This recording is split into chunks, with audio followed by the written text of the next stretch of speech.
오래간만에 우리 교회의 구호를 한번 외치면서 말씀을 듣길 원합니다. 자, 한번 따라해 주시기 바랍니다. 예세 예세. 무슨 소리야 하는 분들은 아직 잘 모르시는 분들인데, 예세 예세는 예수로 새롭게 되어 예수로 세상을 새롭게 하는 우리 새누리교회의 모토입니다.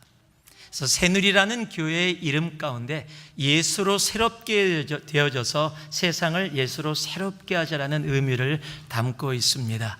보통 교회의 이름들은 그런 의미들을 담고 있습니다. 제가 남가주에서 섬겼던 청년교회 예삼채플은 예배가 삶이 되어지고 삶이 예배가 되어지는 교회를 지향하면서 그렇게 시작을 했습니다. 교회 이름들이 다 그렇게 의미가 있습니다. 근데 미국의 테네시에 아주 재밌는 이름을 가진 교회가 하나 있습니다. 바로 Right Foot Baptist Church입니다. 오른발 침례교회입니다.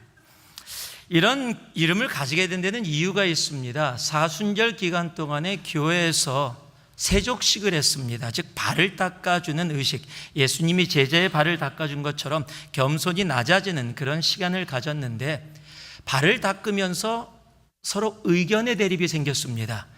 어느 발을 먼저 닦아야 하느냐, 오른발이냐 왼발이냐를 가지고 다투기를 시작했습니다.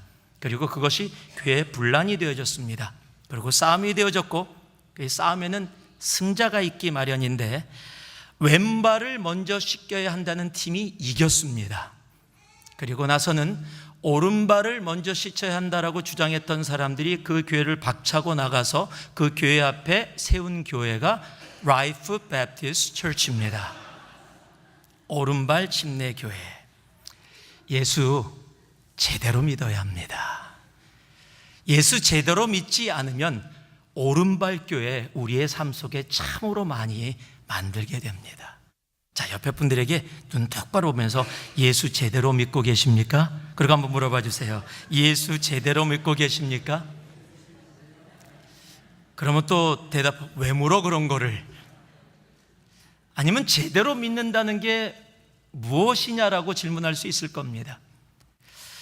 제대로 믿는다는 것이 이것이다 저것이다라고 확실하게 대답할 수 없다 할지라도, 여러분, 예수를 제대로 믿는 것을 확실히 알 수 있는 길은 분명히 있습니다. 바로 열매입니다. 제대로 믿으면 열매가 있습니다. 사과나무에 사과가 열리고 배나무에는 배가 열리듯이 제대로 예수 믿으면 그의 삶에는 믿음의 열매가 맺히게 되어져 있습니다. 마태복음 12장은 우리들에게 그래서 이렇게 말씀해 주십니다. 나무도 좋고 열매도 좋다 하든지 나무도 좋지 않고 열매도 좋지 않다 하든지 알아. 그 열매로 나무를 아느니라. For a tree is recognized by its fruit. 나무로 그 열매를 안다. 그렇습니다. 여러분, 나무로 그 열매를 알듯이 믿음 또한 그 열매로 알 수 있습니다. 예수 믿는 것 정말 중요합니다. 우리 예수 잘 믿어야 합니다. 그리고 예수 제대로 믿어야 합니다. 사울에게도 믿음이 있었습니다. 그런데 그가 가지고 있는 믿음으로 자기와 믿음이 다르다고 생각하는 사람을 핍박했고 감옥에 집어넣고 심지어는 생명을 뺏는 일에까지도 그 믿음이 사용되어졌다는 사실을 우리는 압니다. 그러던 그가 주님을 만났습니다. 그리고 하나님을 제대로 믿게 됩니다. 제대로 믿게 된 후에 사도 바울의 삶을 우리는 너무도 잘 압니다. 그리고 그의 삶 속에 맺혀진 그 아름다운 열매들 또한 우리는 너무도 말씀을 통해서 잘 압니다. 여러분, 예수 믿어야 합니다. 그런데 예수 제대로 믿어야 합니다. 한번 따라해 주시죠. 예수 제대로 믿어야 한다. 예수 제대로 믿어야 한다. 예수 정말 제대로 믿어야 합니다. 그리고 제대로 믿어서 그 제대로 믿는 삶에서 나타나는 그 믿음의 열매들을 우리가 맛보면서 또 형제자매들과 나누면서 그렇게 살아갈 수 있어야 합니다. 오늘 말씀을 통해서 예수를 제대로 믿는 것이 무엇인지를 듣고 알고 깨닫고 하나님이 주신 새로운 한 주, 그리고 우리의 삶, 정말 예수 제대로 믿는 우리들이 되기를 다시 한번 주님의 이름으로 축복합니다. 그럼 예수를 제대로 믿기 위해서 우리가 알아야 할 것이 있습니다. 우리 1절과 2절 말씀을 같이 한번 우리가 봉독하겠습니다. 1절과 2절입니다. 우리 한 목소리로 봉독합니다. 사울이 주의 제자들에 대하여 여전히 위협과 살기가 등등하여 대제사장에게 가서 다메섹 여러 회당에 가져갈 공문을 청하니, 이는 만일 그 도를 따르는 사람을 만나면 남녀를 막론하고 결박하여 예루살렘으로 잡아오려 함이라. 예수 제대로 믿기 위해서 우리가 알아야 할 것은요, 열심이 곧 믿음이 아니라는 사실입니다. 여러분, 열심은 정말 중요합니다. 모든 일에 열심은 필수입니다. 저는 개인적으로 게으른 사람들을 별로 좋아하지 않습니다. 뭐 누구나 그럴 겁니다. 그런데 일부 예배 때 제가 이렇게 얘기했더니 몇 분이 고개를 푹 숙이더니 갑자기 들더니 저를 째려보는 거예요. 3부 예배는 뭐 째려보시는 분들이 없는 것 같으니까 다 부지런하게 열심히 사시는 것 같아요. 왜냐하면 게으름을 피우면 아무것도 이루어지지 않습니다. 열심히 필요합니다. 그런데 열심도 우리의 삶에 문제가 될 때가 있습니다. 바로 예수 없는 열심을 갖고 있을 때입니다. 예수 없는 열심은 그것이 열심일수록 더 문제가 심각해질 때가 많습니다. 오늘 사도행전 9장 4절과 5절 말씀을 보니까 예수님께서 사울에게 이렇게 이야기하십니다.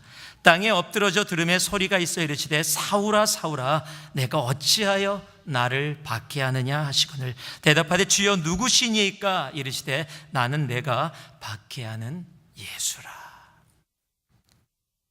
사울의 열심이 예수를 핍박하는 결과를 가져오게 된 겁니다.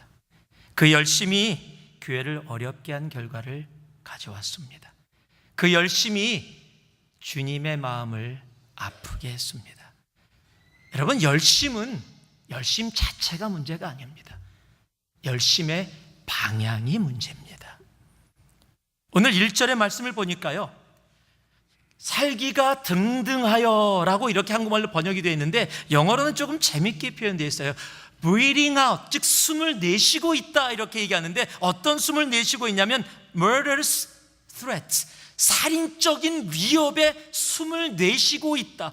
지금 자기가 숨을 쉬고 있는데 그 숨 안에 살인적인 위협이 담겨있는 그러한 열심을 가지고 어떤 일을 하고 있었습니까? 바로 예수를 믿는 사람들을 잡아다가 감옥에 가두고 그리고 죽음에 이르기까지도 했다라는 사실입니다. 열심은 열심이 문제가 아닙니다. 열심은 열심의 방향이 중요합니다. 열심히 미워하면 서로에게 상처가 됩니다. 열심히 다른 사람 욕하면 공동체의 분열이 이루어집니다.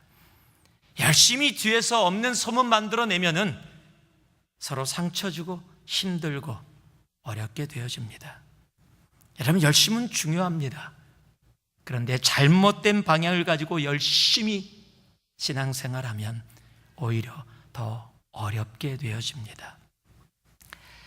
사도 바울은 이스라엘 사람들을 너무도 사랑했습니다.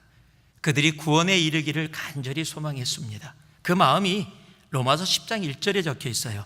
형제들아, 내 마음에 원하는 바와 하나님께 구하는 바는 이스라엘을 위함이니 곧 그들로 구원을 받게 함이라. 이것이 사도 바울의 마음이었어요.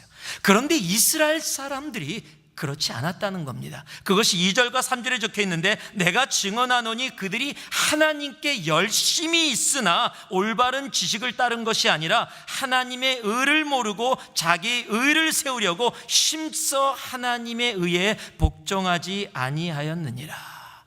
열심을 가지고 무엇을 했어요? 하나님의 의에 복종하지 않고 힘써서 자기 의를 세우는 일에 최선을 다해서 나아갔다라고 이야기하고 있는 겁니다. 사도 바울이 그것을 너무도 잘 아는 이유는 경험담이기 때문에 그렇습니다. 자신도 그렇게 살아왔었기 때문입니다. 다메섹에서 예수를 만나기 이전까지는 그도 자기의 의를 세우기 위해서 힘써 열심히 최선을 다해 나아갔던 사람이었습니다. 여러분, 사울과 바울은 분명히 같은 사람입니다. 그런데 다른 사람입니다. 둘 사이에 분명한 차이가 있기 때문에 그렇습니다. 사울은요, 바울과의 차이는 열심의 문제가 아니라, 다시 말씀드립니다, 바로 열심의 방향의 문제입니다. 사울일 때는요, 자신의 의를 세우기 위해서 율법을 붙잡고 법이여를 외쳤습니다. 그 법으로 사람들을 감옥에 가뒀고, 그 법으로 사람이 자기 앞에서 죽어나가는데도 전혀 거리낌 없이 서 있었던 사람이 바로 사울입니다. 그런데 그가 다메섹에서 예수를 만나고 제대로 된 믿음의 삶을 시작하면서 그의 삶이 변화를 받습니다. 그리고 사랑이 없으면 아무것도 아니다라고 선포하게 되어집니다. 그가 고린도 교회에 편지를 보내며 이렇게 얘기합니다. 고린도서 3장 6절에 그가 또한 우리를 새 언약의 일꾼 되기에 만족하게 하셨으니 율법 조문으로 하지 아니하고 오직 영으로 함이니 율법 조문은 죽이는 것이요 영은 살리는 것이라. For the letter kills, but the spirit gives life. 자신이 율법으로, 그 글자로 사람들을 핍박하고 죽였던 그 사실을 압니다. 그리고 그가 다메섹에서 주님을 만나고 성령으로 하나 되어졌을 때 그가 고린도 교회에 이야기해 주는 겁니다. 글자는, 율법의 조문은 죽이지만 주님의 영은 우리를 살린다. 그러면서 우리가 너무도 잘 아는 고린도전서 13장의 그 놀라운 고백을 우리들에게 해줍니다. 1절과 에서 3절까지 말씀 우리 같이 한번 읽어볼까요? 고린도전서 13장 1절에서 3절, 정말 가사랍니다. 우리 성경 구절 하나하나 생각하면서 같이 한번 읽었으면 좋겠습니다. 함께 합니다.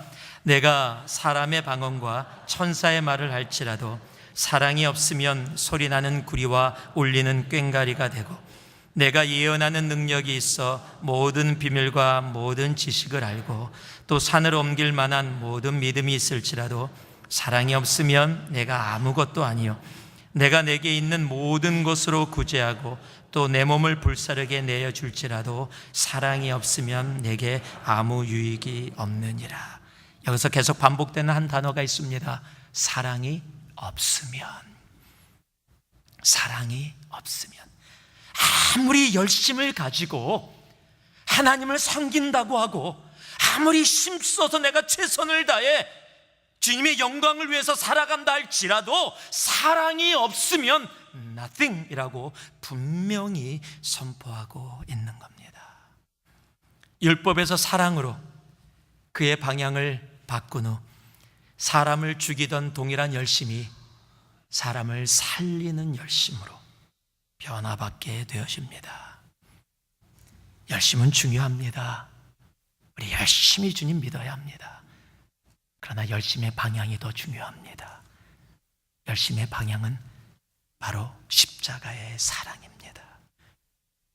우리의 열심의 방향이 십자가의 사랑을 향하지 않는다면 그 열심은 하나님이 기뻐하지 않는 믿음의 모습을 나타나게 됩니다. 제대로 믿는 게 아닙니다. 그 방향이 바뀐 후에 사도 바울이 그 열심을 가지고 예루살렘과 온 유대와 사마리아 그리고 아시아 유럽까지 그 사랑의 복음을 선포하게 되어집니다. 언제까지요? 죽는 순간까지 변함없이 그 열심을 가지고 복음을 나누게 되어집니다. 사도행전 20장 말씀을 보니까 그가 이렇게 고백합니다. 내가 달려갈 길과 주 예수께 받은 사명 곧 하나님이 은혜의 복음을 증언하는 일을 마치려 하면은 나의 생명조차 조금도 귀한 것으로 여기지 아니하노라. 죽이던 자가 주 안에서 죽는 자로 바뀝니다. 열심히 믿읍시다, 주님. 그런데 올바른 방향으로 믿어야 합니다. 방향은 단 하나뿐입니다. 제대로 믿는 열심의 방향은 예수 그리스도의 십자가의 사랑의 방향 외에는 없습니다. 다른 것은 제대로가 아닙니다. 우리의 열심이 예수 그리스도의 십자가의 사랑을 향할 때 바로 그곳에서 하나님께서 허락해 주시는 그 믿음의 열매들이 우리의 삶 속에 차고 넘치게 되어지는 겁니다. 열심히 십자가를 향해, 그 사랑을 향해 달려나가는 우리 모두가 되기를 주님의 이름으로 축복합니다. 한번 따라해 주시기 바라요. 열심의 방향은 사랑입니다. 열심의 방향은 십자가입니다. 우리의 열심이 그 십자가, 그 사랑을 향해 힘껏 달려갈 수 있기를 진심으로 소망합니다. 두 번째로 제대로 믿으려면 우리가 꼭 알아야 될 두 번째 진리가 있습니다. 그것이 3절에 적혀 있는데요, 제가 읽어드리겠습니다. 사울이 길을 가다가 다메섹에 가까이 이르더니 호련히 하늘로부터 빛이 그를 둘러 비치는지라. 오늘 여기서 호련히라는 단어가 나옵니다. 이 호련이라는 단어는 영어로 suddenly라고 번역이 되어 있습니다. 그런데 헬라어로는 엑사이프흐네스라는 단어입니다. 갑자기 우리가 생각하지 못했을 때 뜻밖의 이루어지는 일들을 표현할 때 쓰는 단어입니다. 즉 사울이 지금 아무 상관없이, 자기가 한 일과 상관없이 하나님의 주권에 의해서 지금 구원에 이르게 됐다라는 것을 확실하게 우리에게 알려주는 단어가 바로 호련이라는 단어입니다. 자기 열심을 가지고 제대로 믿지 못하고 지옥의 인생을 향해서 달려가던 그 사울이 주님의 주권적인 호련히 역사하신 그 은혜로 말미암아 생명의 빛으로 옮겨지게 되어집니다. 우리는 그것을 은혜다라고 이야기합니다.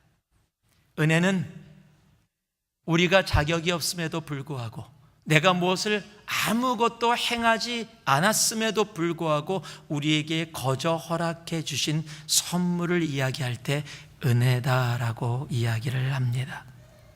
저는 신앙생활 가운데서요, 가장 중요한 단어 하나를 고르라고 한다면 저는 주저하지 않고 은혜를 고를 겁니다. 은혜 없이는 아무것도 할 수 없기 때문입니다. 은혜 없이는, 제가 여러분과 나눴지만 잠도 잘 수 없습니다. 여러분, 은혜가 없다면 먹을 수도 없습니다. 은혜가 없다면 오늘 이 자리에 우리는 나와서 예배를 드릴 수도 없습니다. 다 하나님의 은혜입니다.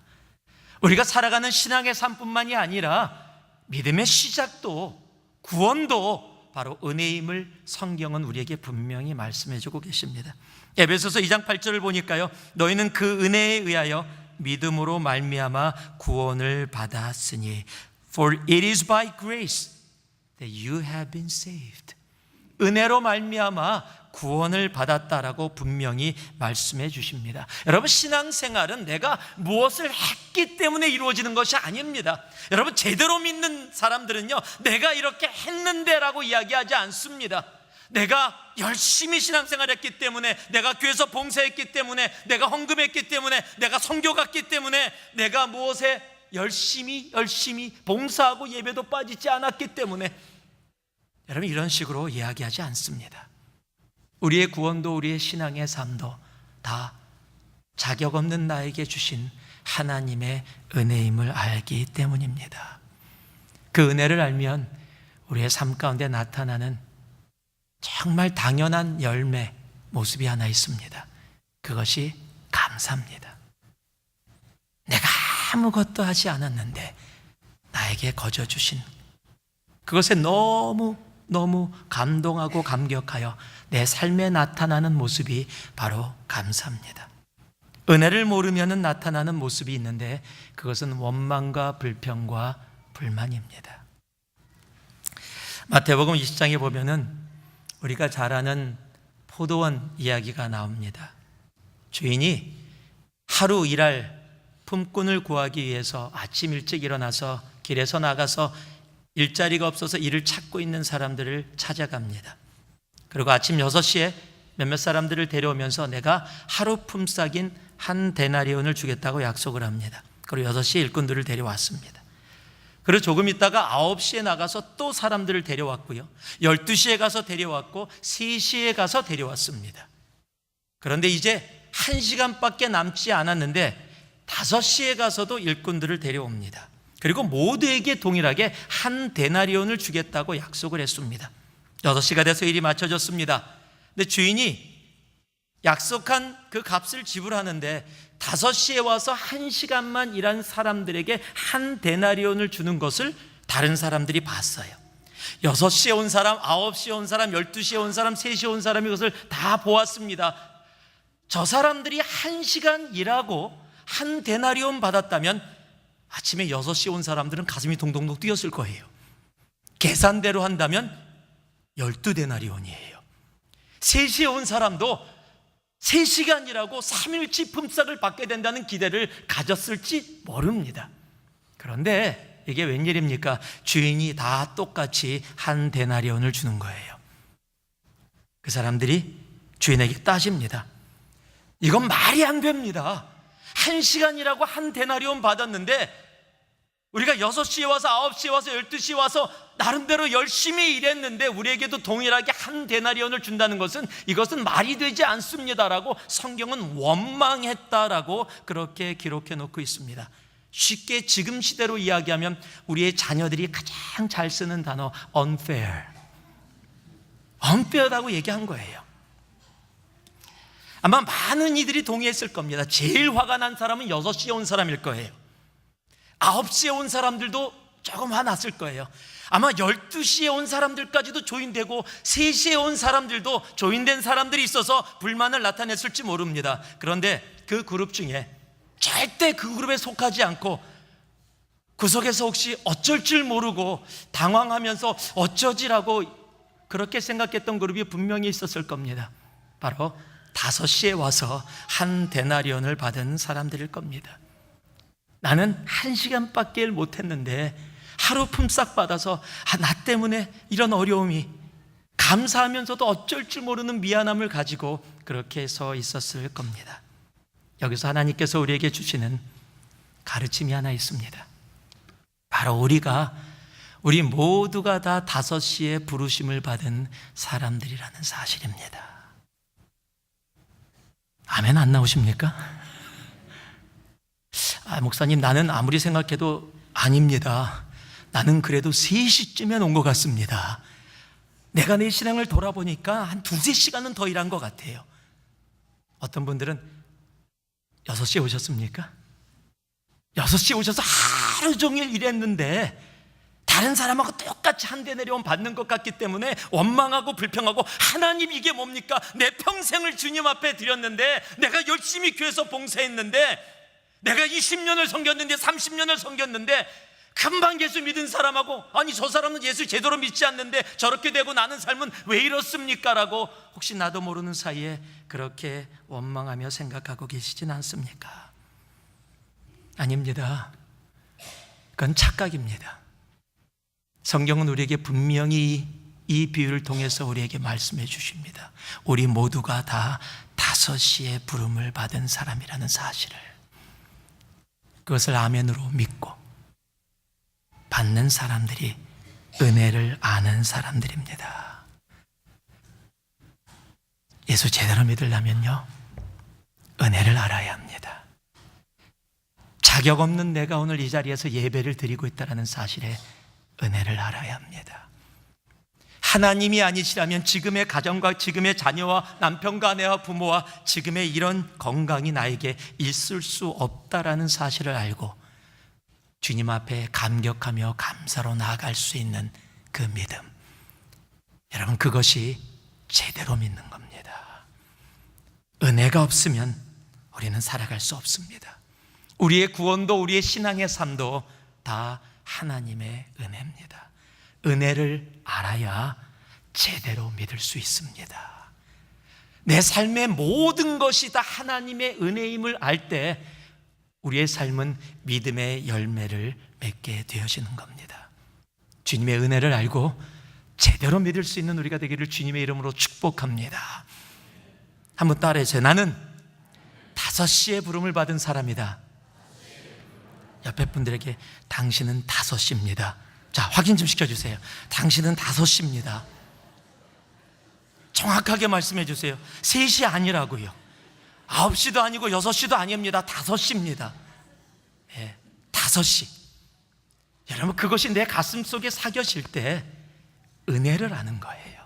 은혜를 알 때 제대로 믿게 되는 겁니다. 우리 새누리는 5시입니다. 우리 그거 별명으로 가집시다. 다 우리 만나면 서로 인사할 때 다음 주는 5시 그리고 인사 나눕시다. 조금 교만한 사람 보면 9시? 12시? 괜찮아요. 그렇게 얘기해도요. 다 5시가 되기를 소망합니다. 그래서 감사로 그 믿음의 열매를 맺으며 주님이 원하시는 제대로 된 믿음으로 나아갈 수 있는 우리가 되어줘야 합니다. 은혜를 알면 제대로 믿게 됩니다. 마지막으로요, 우리 8절하고 9절 말씀입니다. 우리 같이 봉독하겠습니다. 함께 합니다. 시작. 사울이 땅에서 일어나 눈을 떴으나 아무것도 보지 못하고 사람의 손에 끌려 다메섹으로 들어가서 사흘 동안 보지 못하고 먹지도 마시지도 아니하니라. 제대로 믿으려면요, 우리는 우리의 중심을 먼저 볼 수 있어야 합니다. 예수를 만난 사울이 3일 동안 눈이 멀어서 보지를 못합니다. 3일이 지난 후에 사울은 하나님의 은혜로 아나니아를 만나서 눈을 다시 뜨게 됩니다. 그리고 완전히 다른 사람이 되어 다른 삶을 살게 됩니다. 예수 제대로 믿게 됩니다. 그렇다면 사울이 보지 못하고 금식하며 기도하며 있었던 3일은 그 사울에게 어떠한 날들이었을까요? 사울은 다메섹 이전까지는 언제나 자기의 눈으로 다른 사람의 죄를 보았던 사람입니다. 그들의 잘못된 삶을 아주 잘 보았던 사람입니다.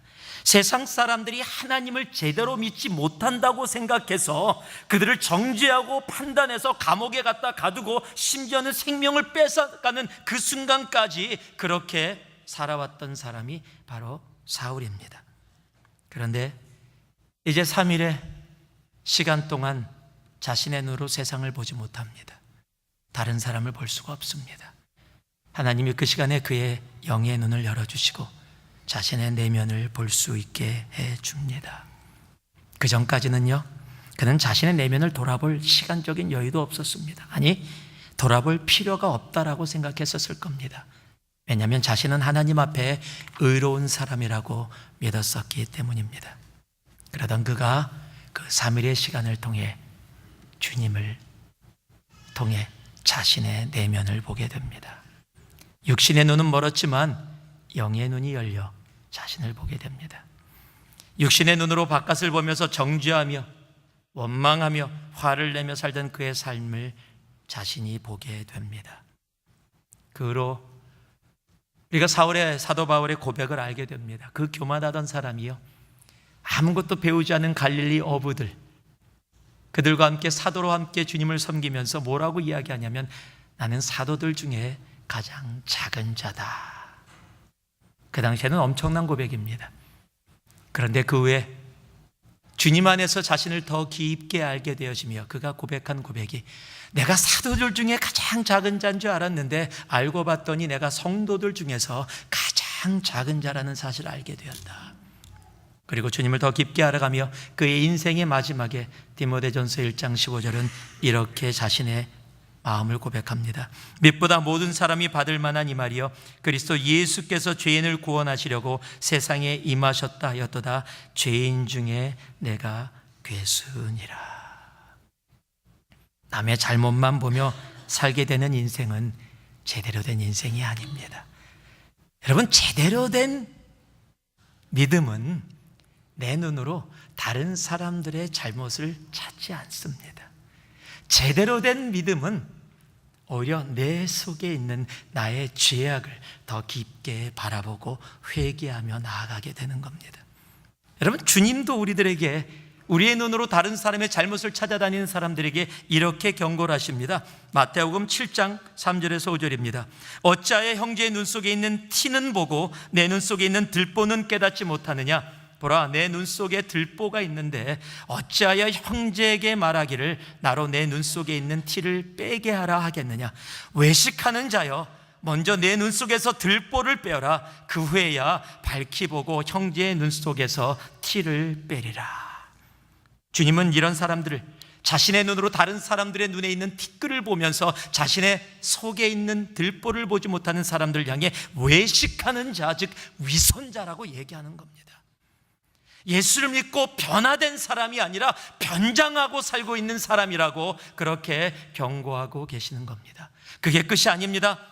주님은 더 나아가서 그들을 향해 회칠한 무덤, 독사의 자식이라고까지 그렇게 말씀하고 계시는 것을 우리는 너무도 잘 압니다.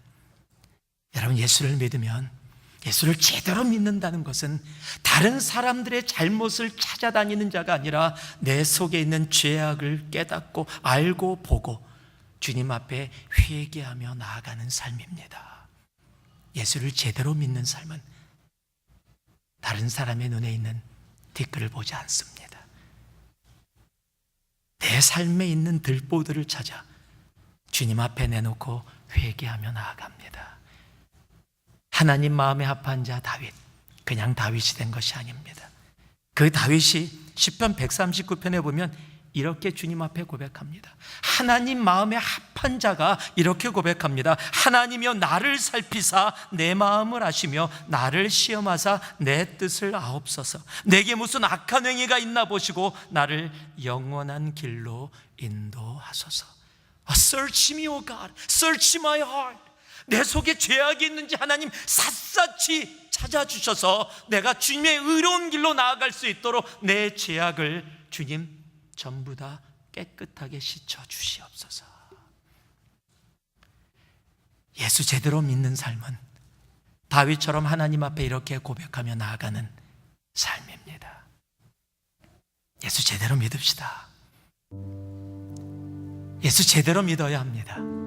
그러기 위해서 우리 열심히 믿는 거 좋지만 그 열심의 방향이 다른 곳이 아닌 십자가, 주님의 사랑을 향하면 그곳에서 믿음의 열매들이 맺혀짐을 우리는 보게 될 것입니다.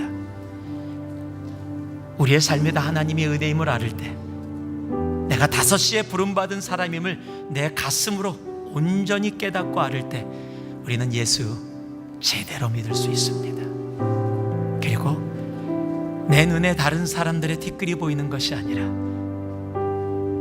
내 눈에 들보가 보이기 시작할 때 주님 앞에 주님 회개의 눈물과 무릎이 꿇어지기 시작할 때 우리 예수 제대로 믿게 되는 겁니다.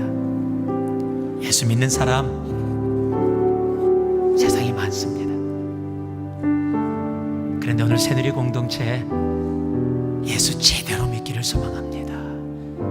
그래서 우리의 믿음을 통해 주님께서 기뻐 받으시고 영광 받으시며 우리의 믿음을 통해 하나님께서 우리의 삶에 믿음의 열매들을 허락하시는 그런 은혜가 있기를 주님의 이름으로 축복합니다. 마지막으로 한 번만 다시 한번 따라해 주시기 바랍니다. 제대로 믿읍시다. 제대로 믿읍시다. 우리 한 주 예수 제대로 믿다가 다음 주에 주님 앞에 더 영광으로 나아갈 수 있는 우리 모두가 되기를 주님의 이름으로 축복합니다. 기도하겠습니다.